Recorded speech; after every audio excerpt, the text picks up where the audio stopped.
พี่น้องกองกฐินเพิ่นก็ได้มันนี่ทอดกฐินมันพี่น้องลงมาทอดกฐินเลยพี่น้อง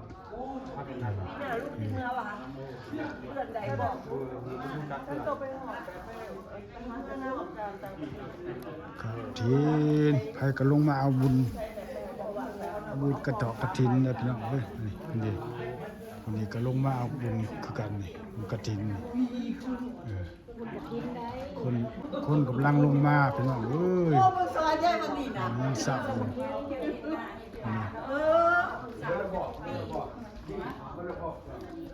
ยังขาดผ่านตู้สุกชมกันมัดไปเลยนี่ไก่นางตังตั้งสีน้ารับอย่างตังเนาะจะปากกระถิ่นจริงตู้นี่จะปากกระถิ่นเมื่อไหร่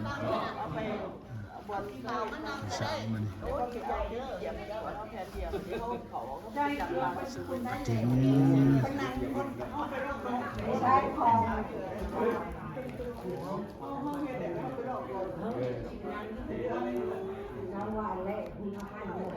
บาทคนใส่ตั้งไว้เพื่อจักบาท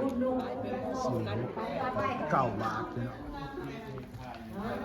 เอาไปมูกระถินมูกระถินหลบหน่อย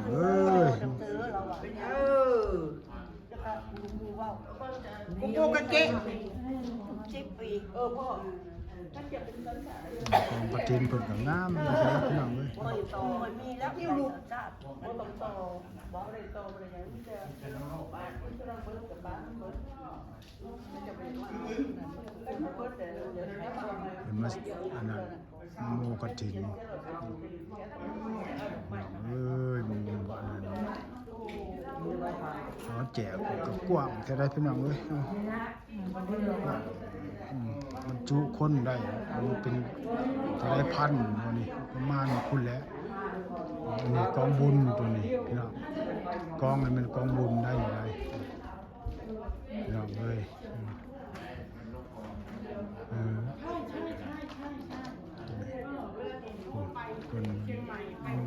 คนทำเทศผู้จานเป็นเทศจานเทศ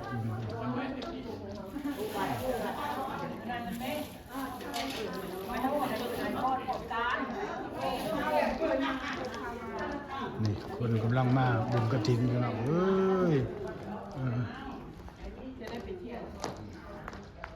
กฐินได้นี่ก็มาบุญกฐินคือกัน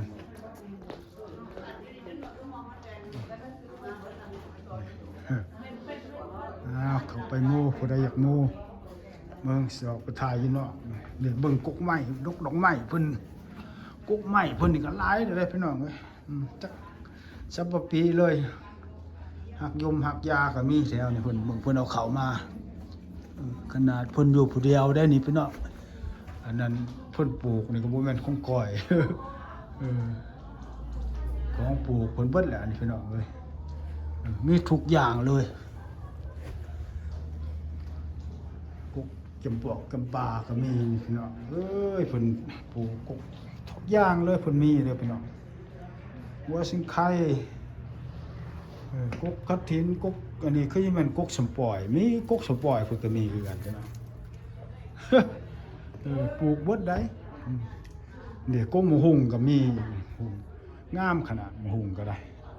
ทุกอย่างเลยพี่น้องนี่พี่น้องดิกุกหนองไม้เพิ่นเห็นบ่กุกหนองไม้เพิ่นดิคนมาขายเครื่องได้พี่น้องเว้ยมาขายเครื่องบุญกฐินได้พี่น้องเบิ่งไปน้ำกันพี่น้อง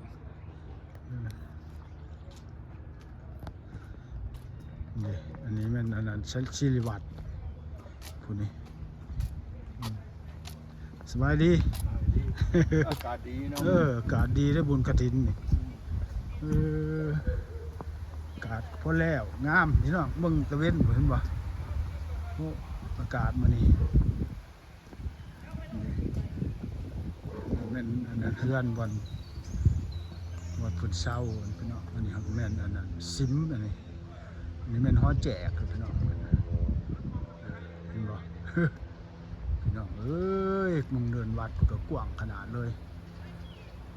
เด้หนาวเลยเด้พี่น้องเอ้ยเปลี่ยนสีได้ใบใหม่ก็ได้เป็นหมดสีเหลืองสีแดงมีครบได้อยู่นี่พี่น้อง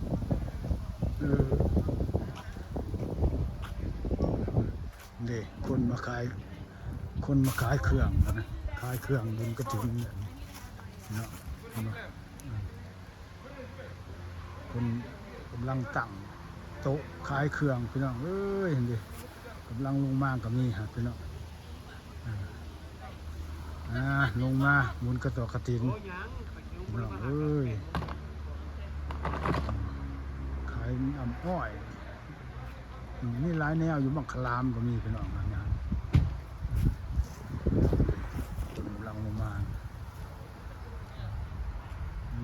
ลงมาใส่บาตรดูกระถินพี่น้องเอ้ยมันนี่คนก็สิลายอยู่พี่น้อง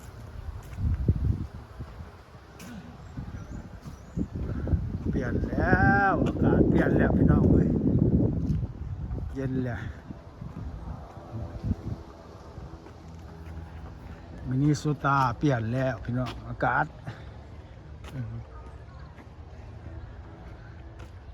นี่นกกุกน้องใหม่ก็ตายแล้วก็มีตายน้ำก็มีได้พี่น้องกันบัดเพิ่นก็ได้โอเคนี่คนกำลังมาแล้วพี่น้องเอ้ยนี่มันเป็นว่าไปมันโม่บุญนะครับมูกระถินเอาใส่นี่แล้วใบซีจองใบ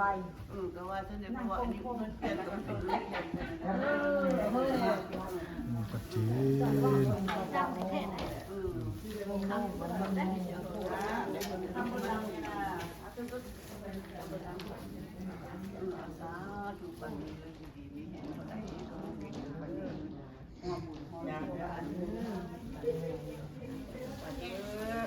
จะพาเจริญได้ มอกคอ คนมาโม่บนกระถินนั่นพี่น้อง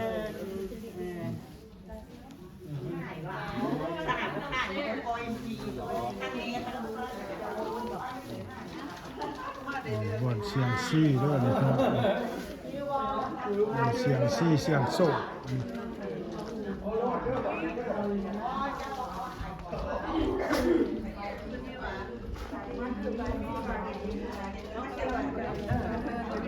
ลงมากำลังลงมาเลยพี่น้อง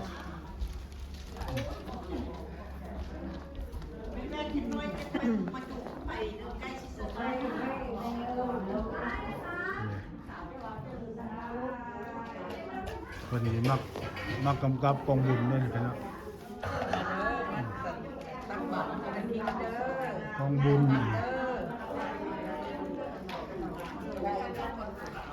มันเป็นกองกฐินพี่น้อง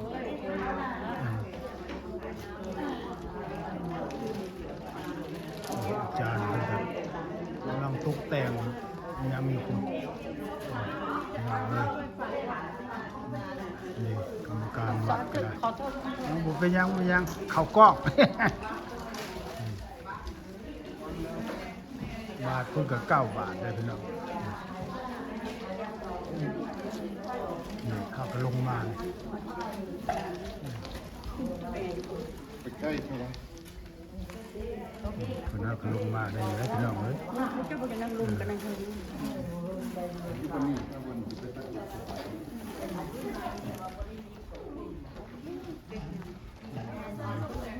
คนกำลังหลั่งลงมาได้พี่น้องหลั่งทางเทลงมา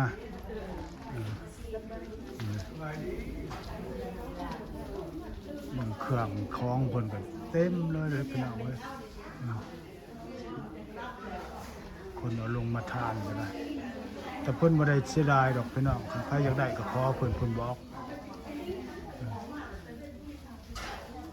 ขอเอาน้ำเพิ่นเพราะว่าขันคอแล้วมันบ่บาปขันลักแล้วมันบาปพี่น้องมันเป็นนั่นได้ข ของวัดนี่เดี๋ยวไปเอาแต่แท้ได้กากกินหัวได้น้องเลย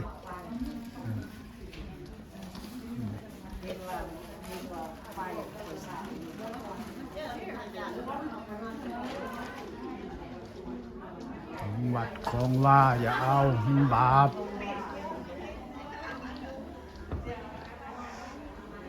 มาหากินกาแฟกับพี่น้องกาแฟเดี๋ยวเต่ากาแฟกับพวกมันเต่าน้อยๆได้พี่น้องไว้ฝนตกกาแฟก็มีทุกชนิดเห็นบ่มีแต่กาแฟบนแถวนี่คือบุอึดพี่น้องบุอึดอยู่อึดกินกาแฟซ่าก็มีทุกชนิดวัวตินก็มีครบเลยพี่น้องเลยนี่มันเต็มดูนั้นแนวอยู่แนวดื่มบรรยากาศนี่ครบเลยใครอยากก็มาเพิ่นบ่ได้เสียดายดอกความอยู่ความกินสิส่งกาแฟแล้วพี่น้องเอ้ยบาทนี่บนนั้นบนผลตกกาแฟก็ได้เต็มครับคนมาบนก็เต็มพี่น้องเอ้ยลายไว้หนึ่งไว้ลงมาพี่น้อง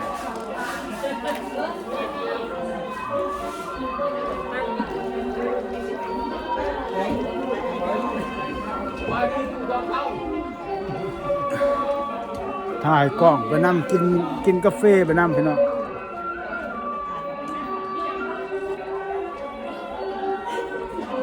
จริงป่ะคนกำลังมาพี่น้องคนหลายสมควรได้พี่น้องเลย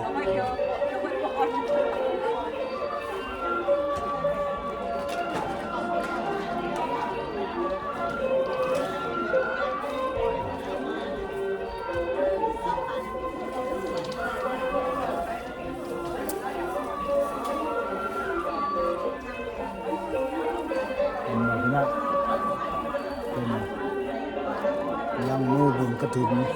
เอ้ย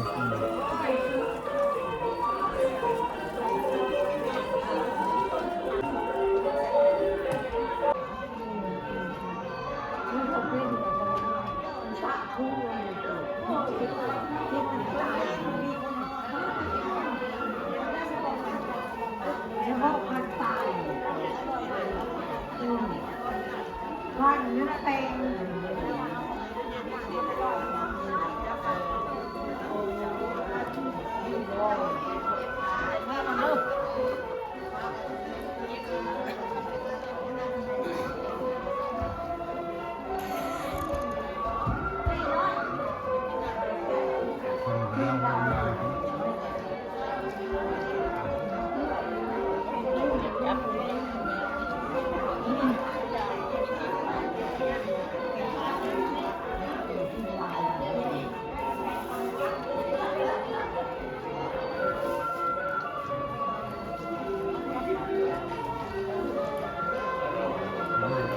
ต้นนี้มาอันนี้ก็จะต้น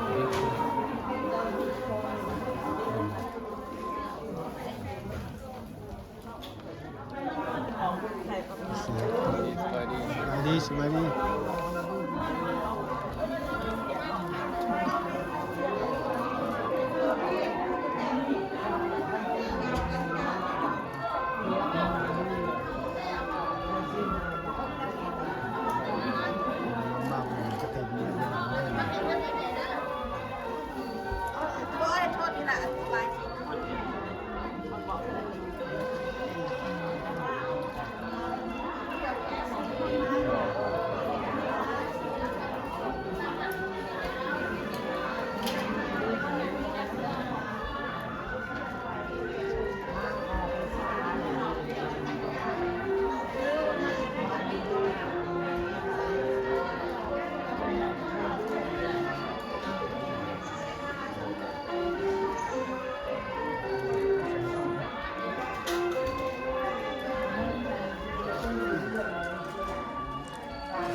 ติดต้นกองกระถินพี่น้องเลย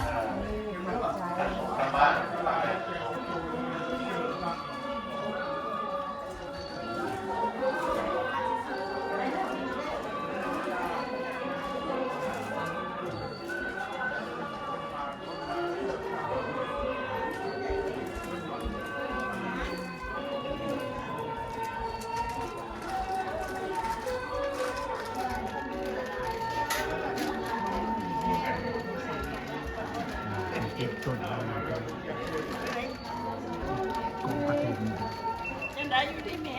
ติดจอยประมาณมีกระซิลวัดพี่น้องเลย เป็นติด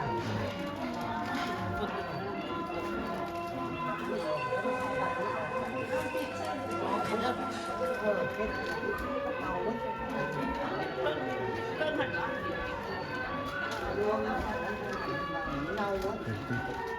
น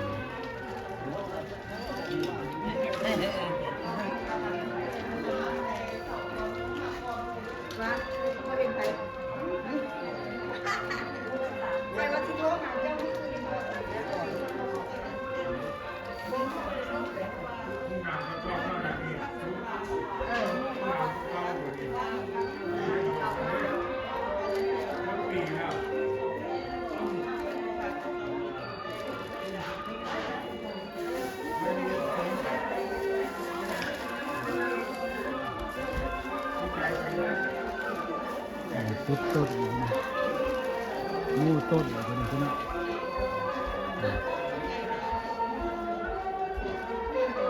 จุดใจแต่เขามีกินเดียวเนาะ ว่าหน้าไหนผมมาจะเปลี่ยน วันนี้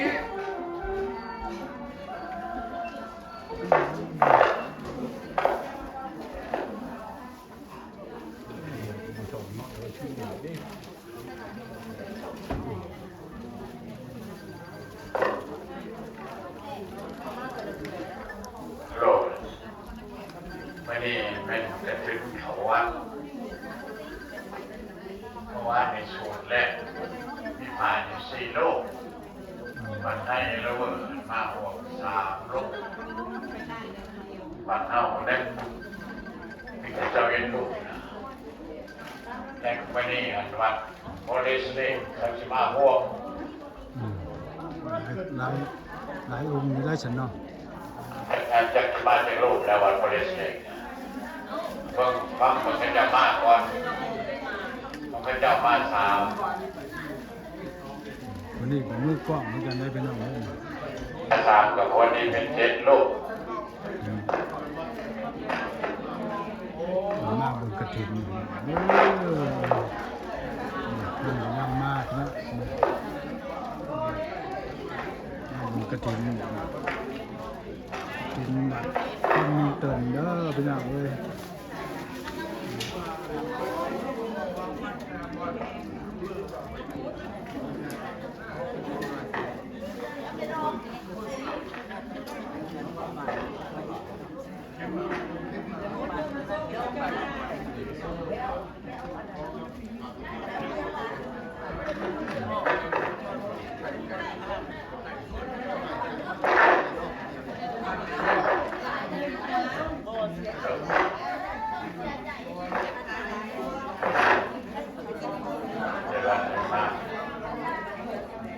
วันโอเลสเล่วันเมฆอะไรก็เริ่มแล้วอ่ะ เนี่ย เดียว อาจารย์เป็นก็มา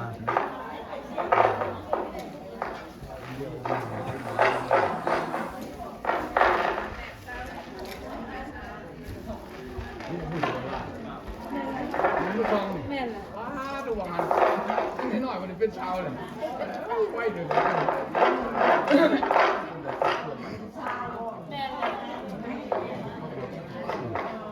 ว้าวแม่เลยเฮ้ย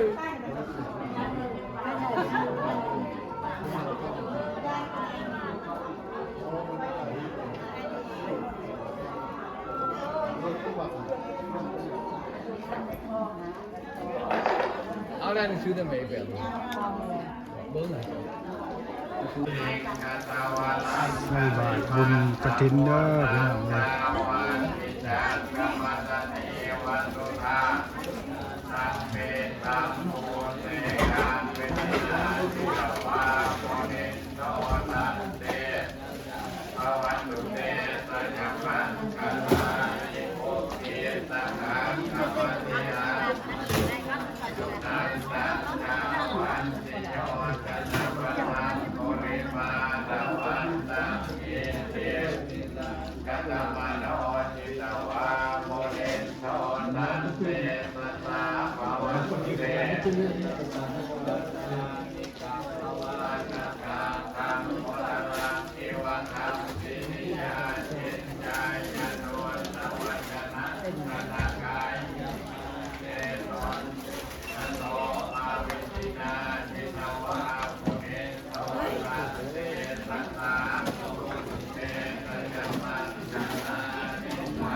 ร้อยมันใส่บาตรเรียบร้อยพี่น้องบาตรในเพิ่นสันเขาพี่น้องสันเขาแล้วเพิ่นก็สิไปแห่กฐินว่าซั่นเอ้ย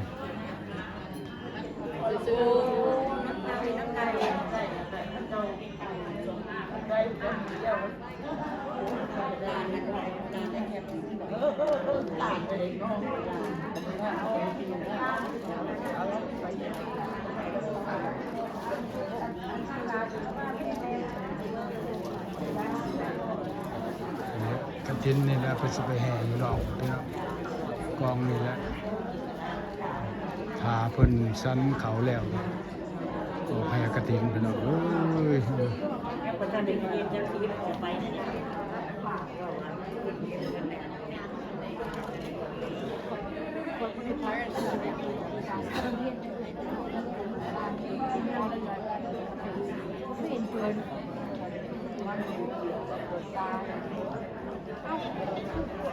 ยายบ้านตกใจ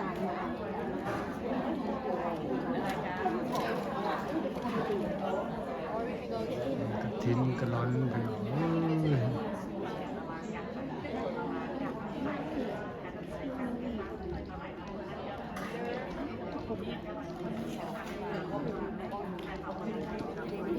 เดี๋ยวนี้เพิ่นลังสันเขา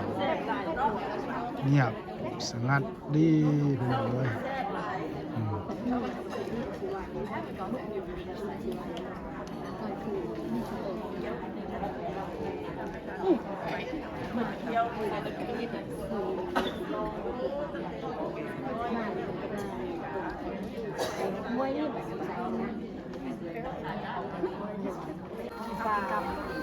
เพิ่นแล้วเด้อพี่น้องเอ้ยเพิ่นแล้วเดี๋ยวกินข้าวได้แบบนี้ได้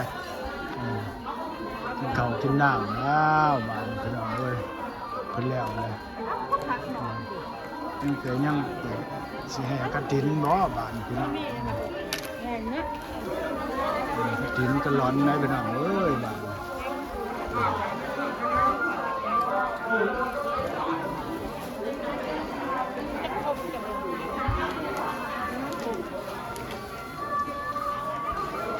กินข้าวอิ่มดีพี่มีปัญญาเลยพี่จะแห่กฐินบาดนี้พี่น้อง ไม่รับจะพักได้ไหมนี่ครับอันนี้แก้วนี่ได้คนป้าเขาไม่ได้กินอะไรกับมันมาเด้อ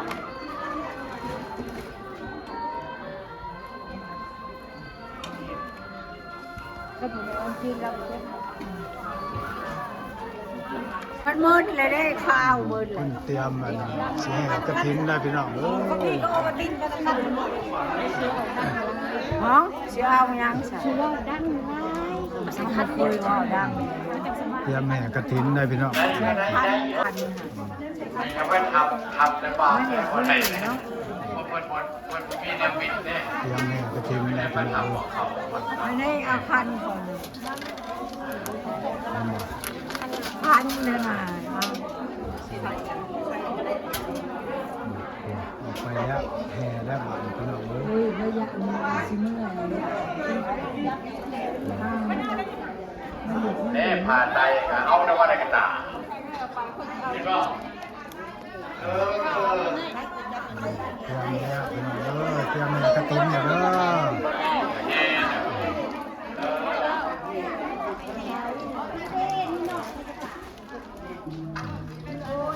ไปเห็นเอาโลดเอามาเลยกันใส่เงินเนี่ย เห็นบ่พี่น้อง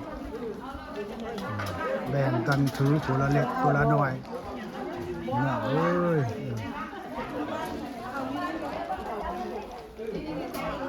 ถือคนละเล็กคนละน้อยให้ย่างบ่ได้เลยอยู่เผากองกฐินอยู่ในพี่น้องไปแห่ได้ก็ไปเอาคนละเล็กคนละน้อยหมออื่นได้ครอบหมออื่นเสียงอื่นได้ครอบแล้วพี่น้องเด้อ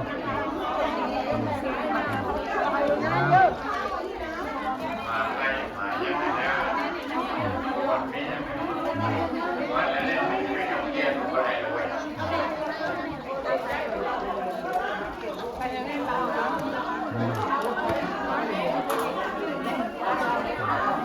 ให้ก็อยากถือพี่น้องให้ก็อยากแห่นะ ใส่หมวกได้ปล่อยอยู่ยาว ได้เคลื่อนแล้วพี่น้องเอ้ย เราได้อันนี้แล้ว กองกฐินเคลื่อนแล้วโอ้ขายมันคุณเขาขายมันคุณออก ทานไปเอาได้คำเดียวโอ้เอางับมันคือยังหรอกแล้วจะไปหรอกบอกเขาไปไม่เอาดีเลยไปเข้าไปเขามาไปเอาขอย่ายก่อนเอาลูกขอย่ายก่อน อาจารย์ตัวนี้เป็นใจน้อนำหน้า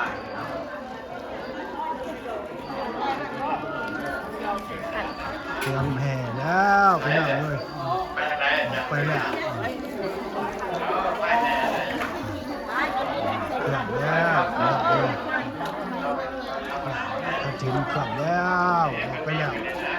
มองเป็นกันเด้อก ฐินเคลื่อนเด้อพี่น้องเลยนี่ก็ได้ยังได้ยังเลยได้ยัง ได้เอ็นนะกาแฟ โอ้อ้าวได้ยังก็ได้แห่ไปเรื่อยๆเอ้ย เอาไปแห่กันจิตแห่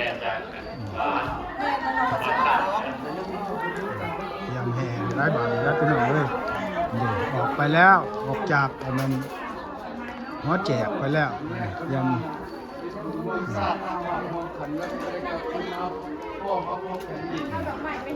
กระถิ่น นี่มันดี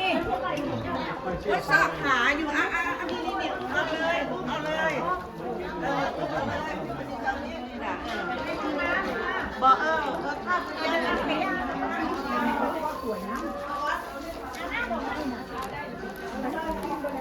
พูดเลย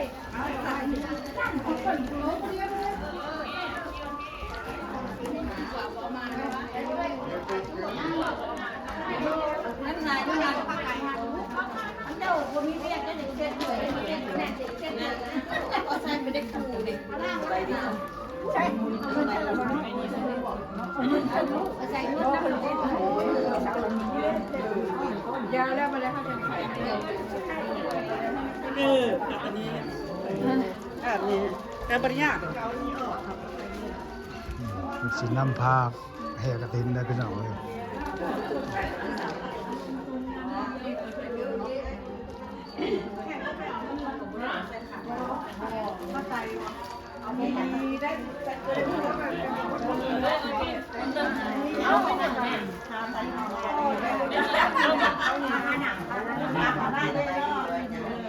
แม่คือเข้ามาเลย ตาติด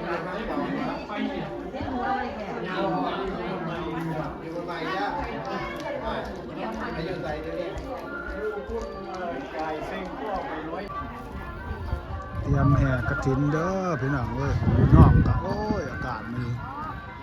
งามเด้อแท้พี่น้องอากาศก็ได้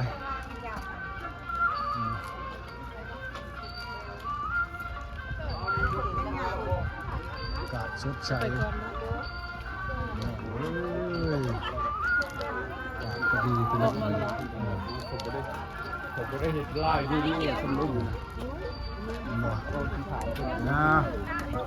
พยายามเอาบุญพี่น้อง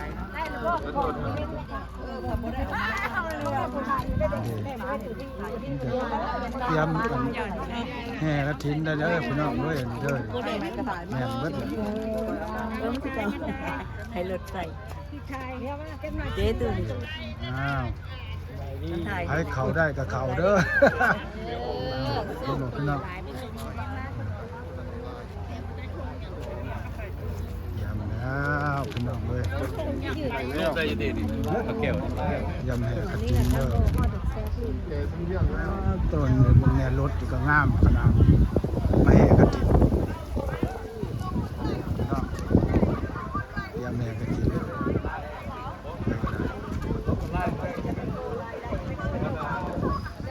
เอ้ย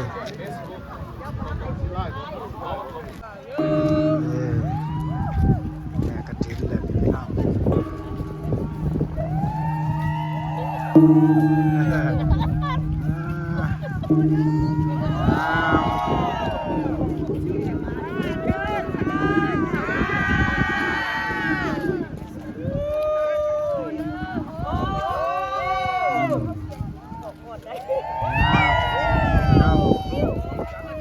หลายสมควรนะพี่น้อง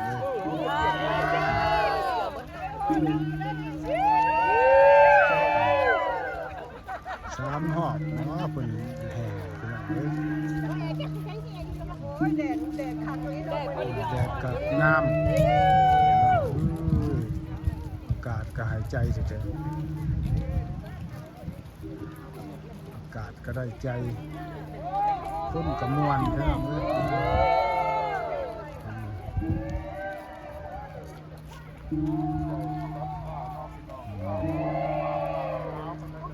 สามหอบได้พี่น้องเลย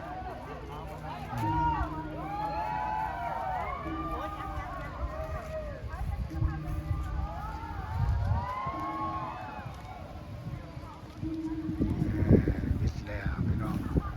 วิดแล้วอันน่ะกฐินวิดแล้วพี่น้องนี่แหละอันน่ะหอแจกเพิ่นก็ได้พี่น้องหอแจกแล้วก็สินอันนั้นมัน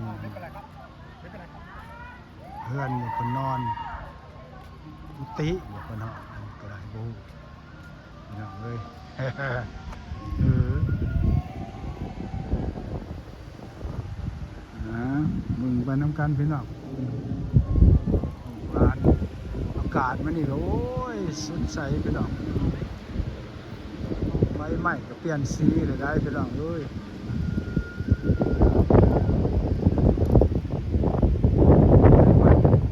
มันก็เหลืองเขาเลยพี่น้องเปลี่ยนสีมาเลยว่าอากาศเปลี่ยนพี่น้องเอ้ย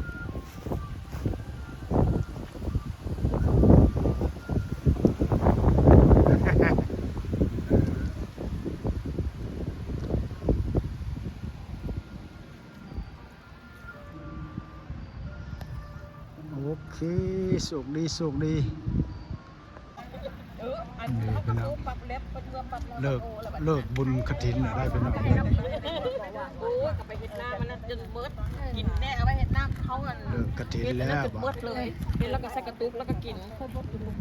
เดี๋ยวนั้นแม่นนั่นมาแจกนะพี่น้องมาแจกบัตรพัมเตินอันนี้สินบัตรพัมเตินพี่น้องนั่นแม่นนั่นกุฏิเพิ่นนอนได้พี่น้องมาอย่างได้พี่น้อง แม่ปะนี่แม่ปะนี่คนแล้วเอาก้อนเลือด โอ้งามพี่น้องโอเคสุขดีสุขดีเด้อพี่น้องเด้ออยู่ดีมีแหงบุญกฐิน